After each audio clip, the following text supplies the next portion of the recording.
गूंगी बहू अंधी सास। एक परिवार में 5 लोग थे। ओम प्रकाश, उनकी पत्नी सुमित्रा, बहू भावना, बेटा राहुल और एक थी उनकी बेटी प्रियंका। वैसे तो ओम प्रकाश और सुमित्रा के घर में सब कुछ ठीक ठाक था, लेकिन सुमित्रा की एक आदत थी। घर में कुछ भी गलत या सही हो तो वो किसी से कुछ नहीं कहती, और भावना स्वभाव की इतनी सीधी सादी थी कि अगर कोई उसके साथ गलत भी करता तो भी वो उसे कुछ नहीं कह पाती। इसी के चलते प्रियंका और राहुल घर में मनमानी चलाते रहते, क्योंकि घर को संभालने वाली औरतें इस तरह से रहती थी जैसे वो गूंगी और अंधी हो। माँ, मैं अपनी सहेलियों के साथ पिकनिक पर जा रही हूँ। ठीक है बेटा, चले जाओ। और मुझे आने में रात हो जाएगी, देर से ही आऊंगी मैं। अच्छा, कोई बात नहीं बेटा। भावना, तुमको एक बार में समझ में नहीं आता क्या? नाश्ते में फिर से पराठे बना के रख दिए। कितनी बार तुमसे कहा है कि मेरे लिए ढंग का नाश्ता बनाया करो।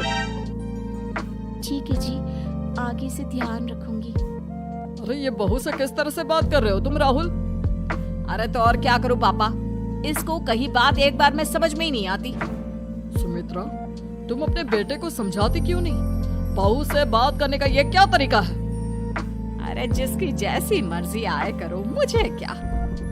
भावना बेटा, तुम भी तो कभी कुछ कहा करो। इस तरह क्यों सबकी बातें सुनती रहती हो?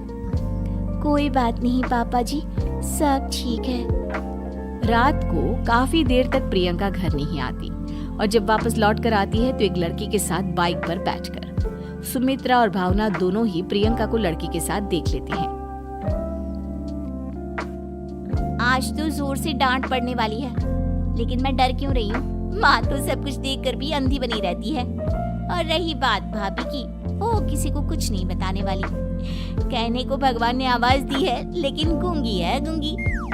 अरे प्रियंका बेटा, इतनी रात को कॉलेज से लौट कर आ रही हो? कहाँ गई थी तुम? पापा, वो सहेली के घर पर थी, पढ़ाई करने के लिए रुक गई थी। अच्छा, ठीक है, जाओ अपने कमरे में जाओ और सो जाओ। सुमित्रा ने अपनी बेटी को एक लड़की के साथ इतनी रात को आते देखकर भी उससे कुछ नहीं कहा, और भावना ने भी इस बारे में किसी से कोई बात नहीं की। कुछ दिनों के बाद मामा जी का फोन आया था। उन्होंने प्रियंका के लिए कोई रिश्ता ढूंढा है। लड़के वाले उसे देखने आ रहे हैं। अरे मुझे नहीं करनी शादी वादी, किसी लड़की को बुलाने की कोई जरूरत नहीं है। ये तुम क्या कर रही हो प्रियंका बेटा? तुम्हारी शादी की उम्र हो चली है और तुम्हारे मामा जी ने बहुत अच्छा रिश्ता बताया है। पापा, अब जिद क्यों कर रहे हैं? और आप क्यों मेरी मर्जी के खिलाफ शादी कराना चाहते हैं? अरे माँ, इसको समझाइए ना। आपकी बेटी, आप तो बस चुपचाप सब कुछ होते हुए भी देखती रहती हैं। अरे तो क्या कहूँ, और मेरे कहने से क्या हो जाएगा? वैसे भी गलत क्या हो रहा है, सब कुछ सही तो है। भावना बहू, देखो तो प्रियंका हमारी बात नहीं समझेगी, लेकिन वो तुम्हारी हम उम्र है। क्या पता तुम्हारे कहने से उसे कुछ समझ में आ जाए। नहीं पापा जी, मेरे कहने से कुछ नहीं होगा। मैं प्रियंका को कैसे समझा सकती हूँ? वो ननद है मेरी, कहीं मेरी किसी बात का बुरा मान गई तो? सुमित्रा और भावना में से कोई भी प्रियंका को कुछ नहीं समझाता। इस बात से राहुल और ओम प्रकाश जी दोनों ही परेशान हो जाते हैं। और फिर जब लड़का प्रियंका को देखने के लिए आता है, मुझे आपकी बेटी बहुत पसंद है, मैं उसके साथ शादी करने के लिए तैयार हूँ। देखो, मुझे तुमसे शादी नहीं करनी, और ये बात जितनी जल्दी समझ में आ जाए अच्छा रहेगा। अरे तो फिर आप लोगों ने मुझे यहाँ बुलाया ही क्यों? माफ कर दो बेटा, वो हमारी बेटी जरा गुस्से में है, हम उसे समझाने की कोशिश करते हैं। हाँ, देखिए आप नाराज मत होइए, वो तो उसने बस ऐसे ही कह दिया होगा। अरे कोई ऐसे ही कुछ कहता है क्या? और ये आपकी पत्नी और माँ, ये दोनों इस तरह चुपचाप क्यों बैठे हैं, जैसे इस घर के मेंबर ही ना हो? आपके घर में सब कुछ ठीक तो है ना? अरे सब कुछ ठीक है बेटा। सुमित्रा, समझाओ ना अपनी बेटी को। अरे क्या समझाऊं, क्या होगा समझाने से? सब ठीक ही तो हो रहा है, गलत क्या हो रहा है? भावना, प्रियंका को अंदर लेकर जाओ और उससे समझाओ कि कितना अच्छा रिश्ता है। इतना अच्छा लड़का है, इस तरह से बिहेव ना करे।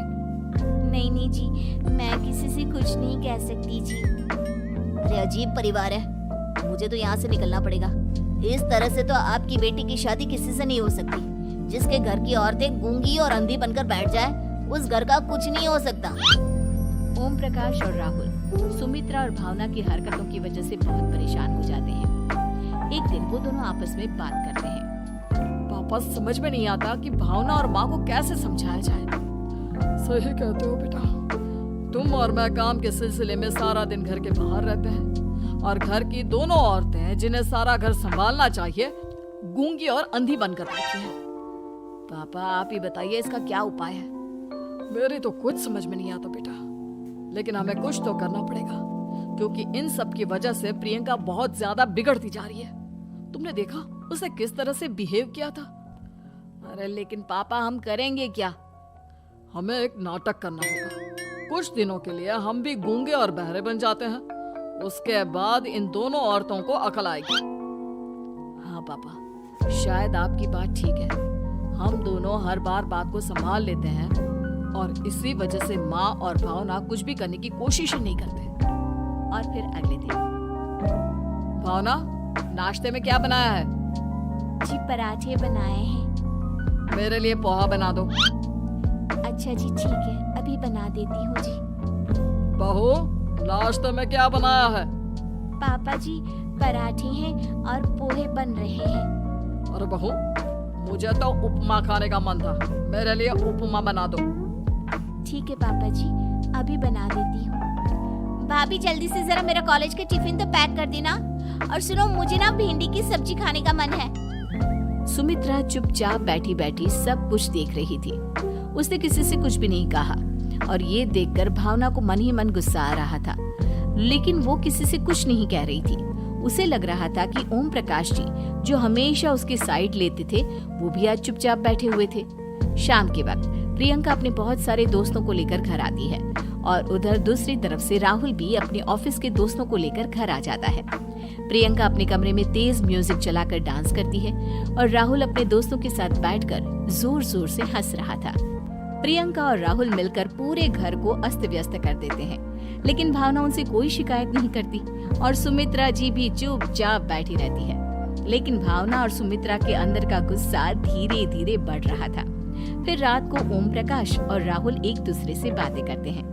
पापा, हमने इतना कुछ किया, फिर भी भावना कुछ बोलती ही नहीं और माँ भी कुछ गलत करने से किसी को रोकती ही नहीं। तुम चिंता मत करो बेटा, इन दोनों के अंदर का गुस्सा भर रहा है और बहुत जल्दी बाहर आने वाला है। अगले दिन, अरे बहू, ये कपड़े धुले हैं या गंदे हैं? पापा जी, कपड़े तो मैंने धोकर ही आपकी अलमारी में रखे थे।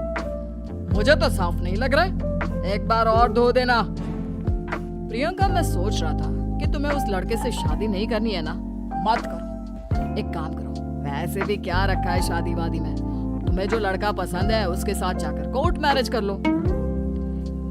इस बार ओम प्रकाश और राहुल की बात सुनकर भावना और सुमित्रा के अंदर का गुस्सा जाग उठता है। मैं किसी से कुछ कहती नहीं जी, इसका मतलब ये है कि आप लोग मुझे परेशान करते ही रहेंगे। कल 4 बार मुझसे नाश्ता बनवाया, आज पापा जी मुझसे धुले हुए कपड़ों को बार बार धुलवा रहे हैं। अरे मैं इंसान हूँ जी, कोई मशीन नहीं हूँ।